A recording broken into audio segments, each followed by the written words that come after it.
মঙ্গলবার বারাসাত জেলা আদালতে পুলিশ ও আইনজীবীদের হাতাহাতিকে ঘিরে তীব্র উত্তেজনা সৃষ্টি হয়।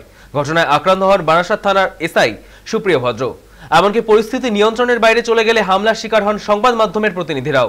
ইতিমধ্যে পুলিশের পক্ষ থেকে একটি স্বতঃস্ফূর্ত মামলা রুজু করা হয়েছে। বুধবার সকালে বারাসাত অতিরিক্ত পুলিশ সুপার অতীশ বিশ্বাস জেলা আদালতে গিয়ে পুরো ঘটনা তদন্ত শুরু করেন।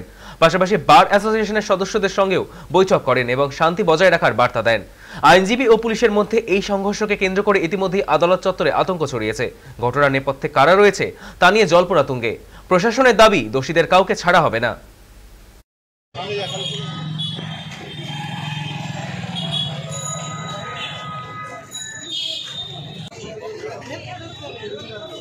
আইনজীবী বলে কিছু না, আইন সবাইকার জন্য সমান আছে। আমাদের কনস্টিটিউশন অ্যাটলিস্ট সেটা বলে এবং আমরা সেটা মেনে চলি। কে মানছে না মানছে আমরা জানি না। কালকে যে ইনসিডেন্ট ঘটেছে এটা নিয়ে আমরা খুব স্ট্রিক্টলি অ্যাকশন করছি। পুলিশ কেস করেছে, পুলিশ অ্যাজ পার ল অ্যাকশন নেবে। সাংবাদিক আক্রমণের ক্ষেত্রে এত ডিলে কেন? দেখুন, রেড কালকেও হয়েছে। আনফর্চুনেট কালকে যারা খুব বাহাদুর সেজে এই কাজটাকে ঘটিয়েছে তারপর থেকে তারা অ্যাবসকন্ড করছে। পুলিশের কাজ করবে, নো ম্যাটার উনি কোন প্রফেশনে আছে। যারা আমাদের এফআইআর নেম অ্যাকিউজড আছে তাদের বাড়িতে রেড হয়েছে এবং হবে। যেটা হবে আইনের মধ্যে থেকে করবে পুলিশ, আইনের বাইরে নয়। পুলিশও যা অ্যাসল্ট হলে, পাবলিক অ্যাসল্ট হলে যা অ্যাকশন হয়, পুলিশ অ্যাসল্ট হলেও তাই অ্যাকশন হবে।